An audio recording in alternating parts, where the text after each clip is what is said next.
Welcome to Sacrilegious Discourse. For this is what the Sovereign Lord says. Why do you need prophets to tell people who you are and what you want? If you can justify everything that the God of the Bible has done, then you can justify any of your behavior. A lot of this mentality is trickling into what is now mainstream right-wing Christianity. I am capable of empathy greater than this God of the Bible. This is a Bible that they tell kids. This is the good Lord. This is the good book. He is fantasizing about murder, mass murder. Head over to sacrilegiousdiscourse.com right now to find out how to leave us a review or support us on Patreon.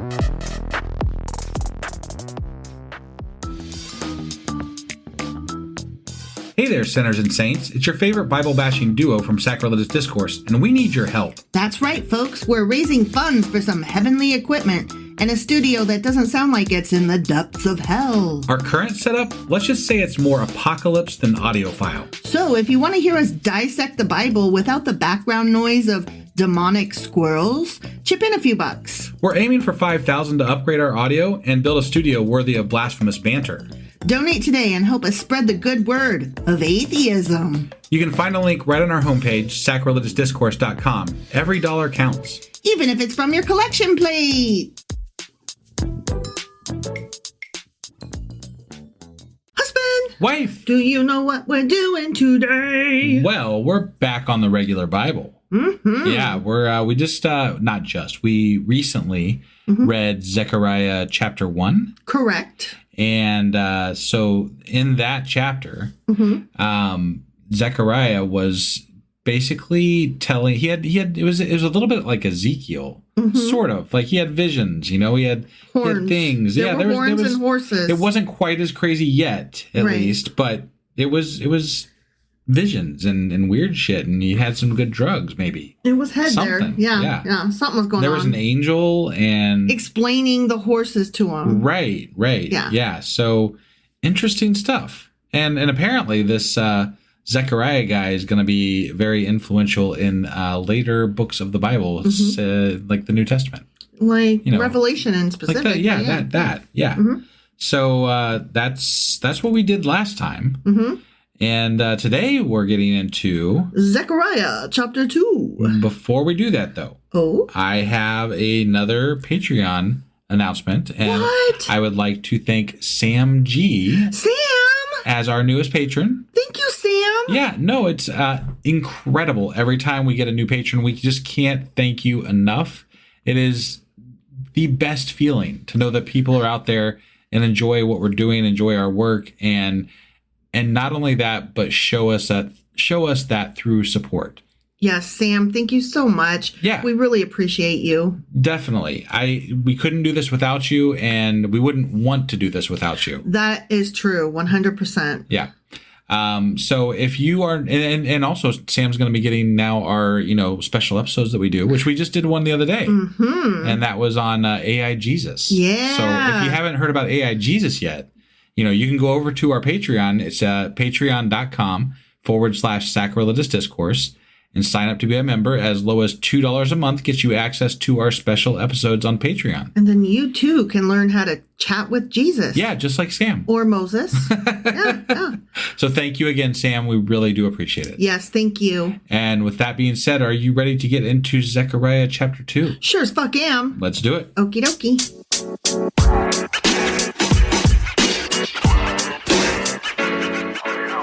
All right, so we are gonna get into Chapter 2. Zechariah. Yeah, Zeki. Yeah, I know. I like to make sure that we say the correct words. I know. Sometimes, occasionally. I just like to make sure that everybody knows that I'm calling this dude Zeki. No, you have to have your terms of endearment for the current prophet that we're talking about. Yes, it's. What are you gonna call Jesus?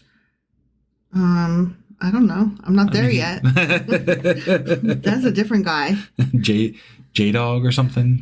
I don't know. I'm not sure. J-Man? What's up, J-Man? Oh, my God. I don't know. I'm not there yet. Okay. The big J. You're harassing me and you're pushing me into a corner. Okay. You're making my creativity feel very cramped. Got it. All right. Sorry. Okay? Yeah. So Zeki. Yeah. Moogie's boyfriend. Yes. Okay. Right. Yes. Sure. Yes. So we're starting chapter 2. Yeah, and before you, for those who don't know, Moogie's boyfriend is from Deep Space Nine, Star Trek world. Yeah. So I had to put that out there for those that don't know. Well, I think by now all of our listeners know. They know that we love Star Trek. Yeah. But they may not know all the references that you make.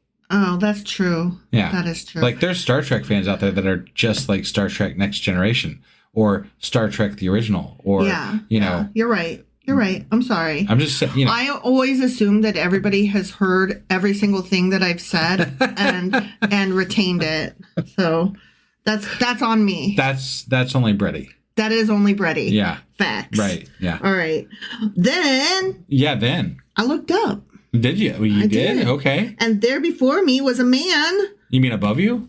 Before me. But he looked up, though. Well, he looked up, but then he stopped looking up, I guess. Okay. Because, anyways, there before me was a man with a measuring line in his hand. Wait, this is reminiscent of the building of the first temple. Mm-hmm. Because there was like, wasn't God there with like a measuring line or a measuring log or something or some? Oh, there was something. You're right. I forgot about that. Yeah, it was a measuring item. Yeah. And there was a question whether it was God or an angel or whatever, but I think we had settled on an angel maybe. I forgot all about that. Yeah. Interesting. That'll be interesting in the notes. Right.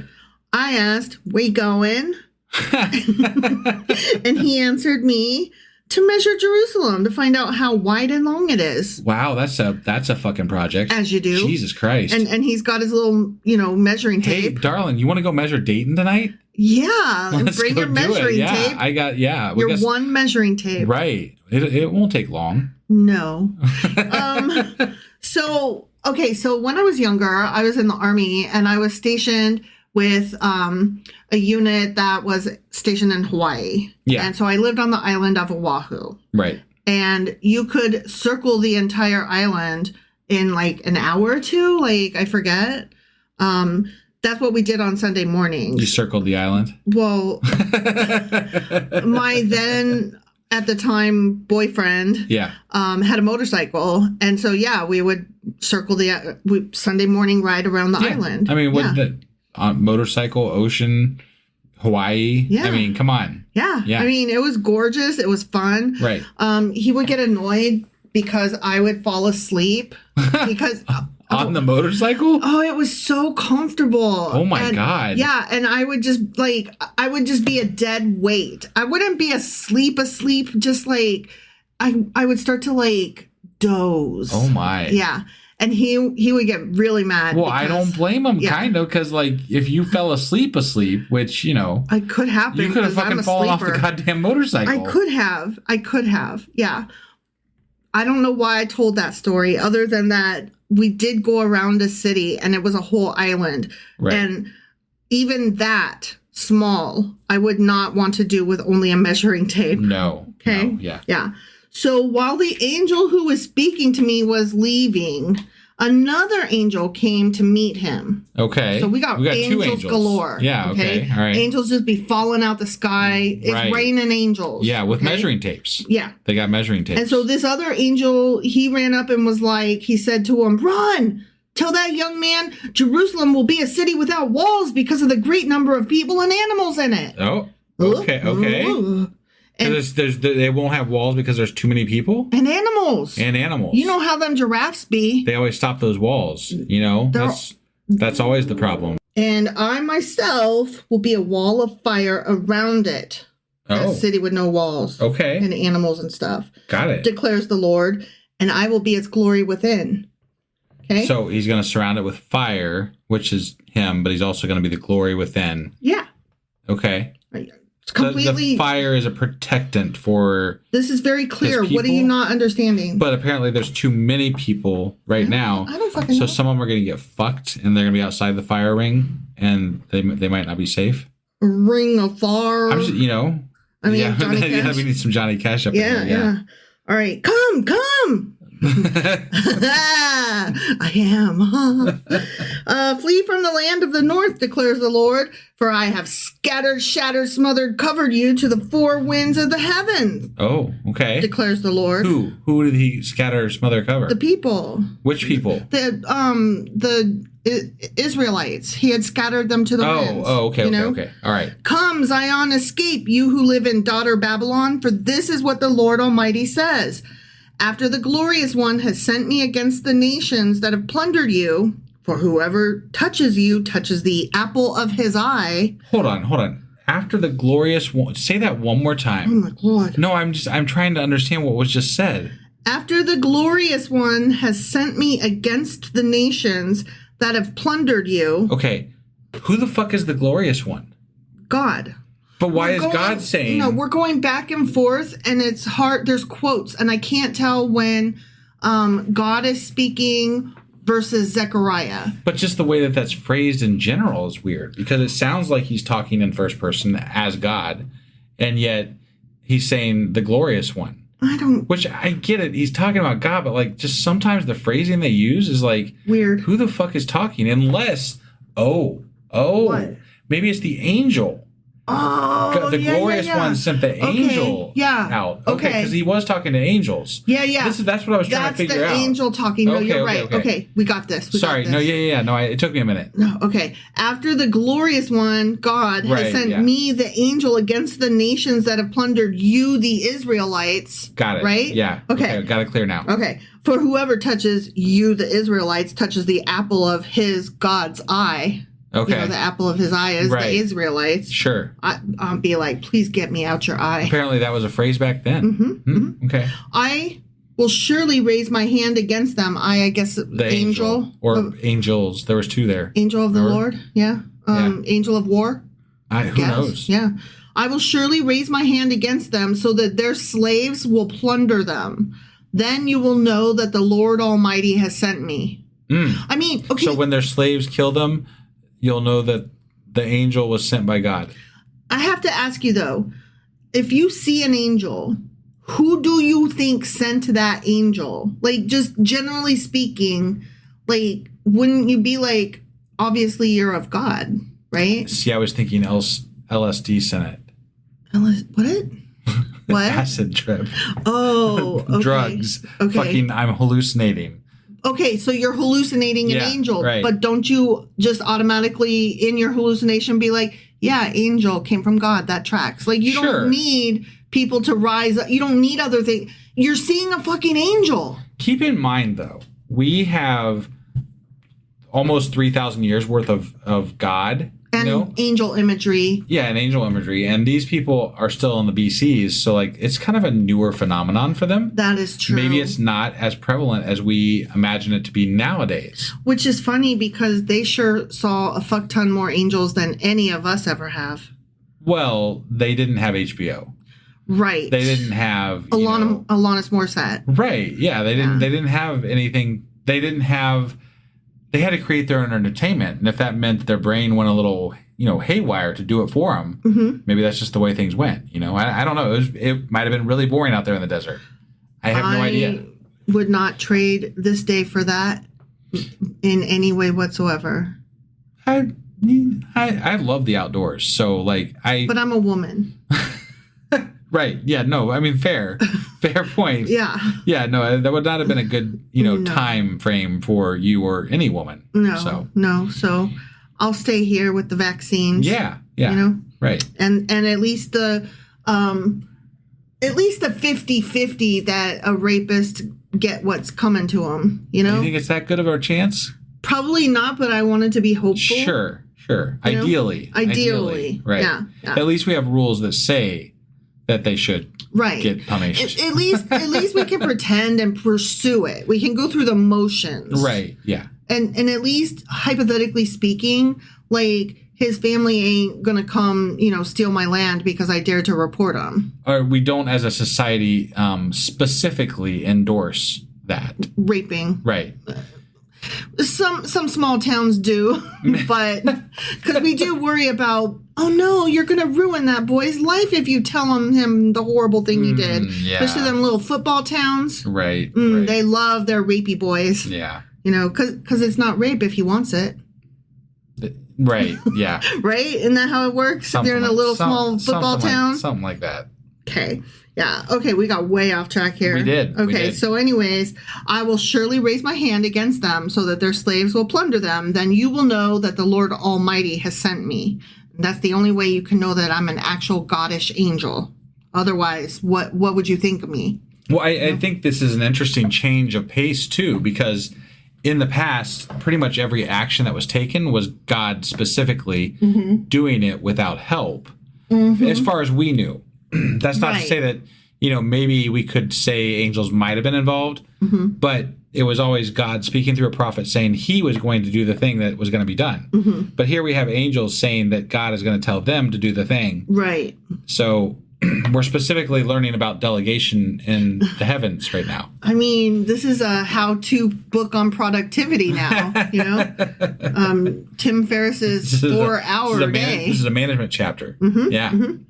Shout and be glad, daughter Zion, for I'm coming. Yeah, you are. And I will live among you. Well, I mean, they're building the temple. That's right. What he's got to live in the temple. He's got the mediocre temple that will be glorious in spite of its mediocrity. But I thought maybe the Christians think Jesus was going to live there, though. So that doesn't make it not a mediocre temple. Can Jesus and God live there? And then there's the whole Trinity thing, where maybe they're the same thing, but maybe not. That's not in the Bible. I know. But it's how they justify different ways of referring to powerful beings. Yeah, and they just decided to make this shit up. Right, worse than it already. It was like the original apologist. Yeah. Okay. Yeah.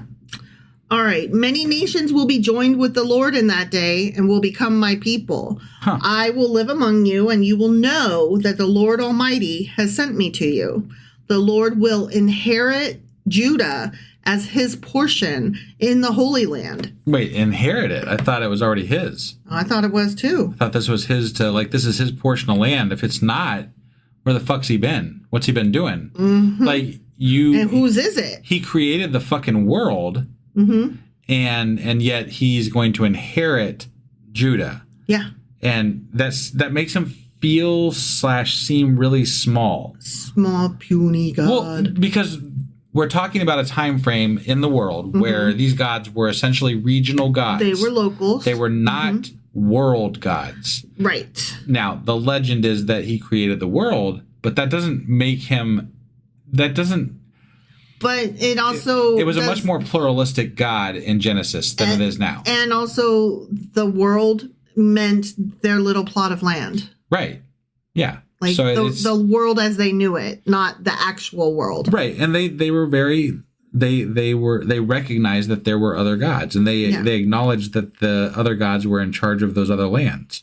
So it's interesting how they refer to things sometimes in the wording they use. I find it so he's going to inherit this land. Yeah. That's interesting. Right. From whom? I would like to know. Yeah. If it's not already yours, then who the fuck's is it? Yeah. I would be interested to know that God. Right? What God has your lands there, Yahweh?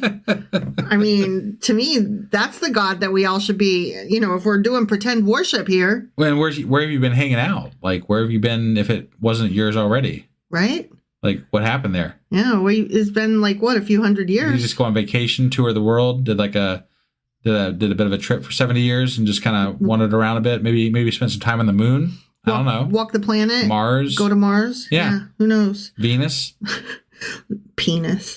The Lord will inherit Judah as his portion in the Holy Land and will again choose Jerusalem. Okay. Be still before the Lord, all mankind, because he has roused himself from his holy dwelling. The end. I wonder where the fuck was his holy dwelling? He was asleep, but I don't know where his holy dwelling was. That's what I'm saying. Was he on the fucking moon? Wherever his holy dwelling was, he was asleep there. Right, but there is apparently somewhere on Earth. I don't know. I don't even know if it's on Earth. Right. There is somewhere that can currently house God. Yeah. And yet he must not like it very much, because he's really pissy about them building this temple. Yeah. He's like, guys, give me this temple. It's like he went like a bear and hibernated for, like you said, about 70 years, and then came back and he woke up and was like, oh my God, you guys aren't done yet? And they're like, but I'm late tired. And he's like, I don't fucking care. Get your asses to work. Yeah. Get this shit built. My cave is not, I'm roused. Yeah. And the angels are like, we measure him for you. Right. I find that very funny. The angels destroy, other kingdoms and measure towns. Yes. Yeah. And also fight with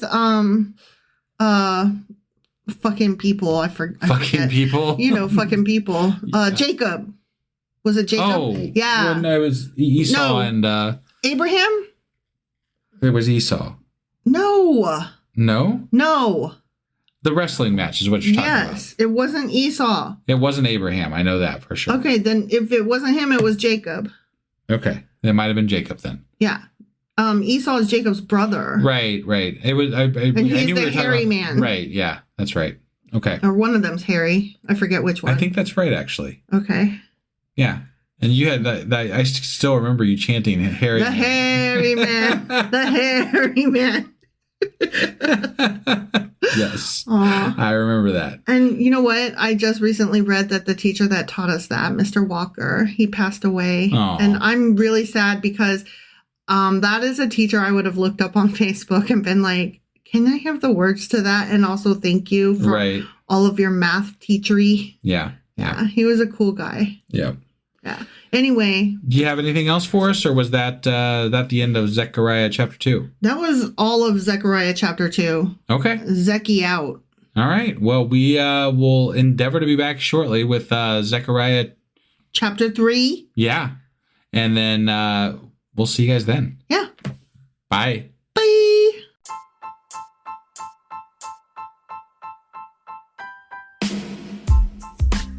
Hey, wife, I guess that's the end? But husband, that's just sad. It doesn't have to be. We are on lots of social media platforms like Twitter.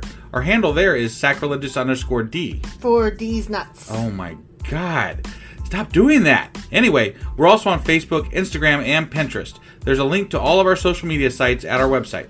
Ooh, we have a website? Yeah, it's sacrilegiousdiscourse.com, where you can also find a link to our merch shop. We have a merch shop? Yep, we have podcast-themed clothing, mugs, notebooks, and more, as well as an atheist and science-themed products. Wow, our fans should really go check that out right now. Definitely. They can get in touch with us by sending an email to sacrilegiousdiscourse@gmail.com. But before they do that, we could really use some help. Oh yeah? With what? Well, it's not free running the podcast, and we need some financial support in order to get better equipment, which will free up time so we can concentrate on our podcast and our fans. Okay, so what should they do? Head over to patreon.com/sacrilegious discourse and sign up as a contributor on our podcast. Supporters there receive additional bi-weekly episodes that we record just for our Patreon members for as little as $2 a month. Also, we'd really appreciate it if you would like and subscribe on whatever platform you're using. And Apple Podcast reviews help us out tremendously. Like and subscribe. Leave an Apple review. Join us on Twitter. Support us on Patreon. That's a lot of instructions. Don't forget to say thanks. Thanks. Okay, bye.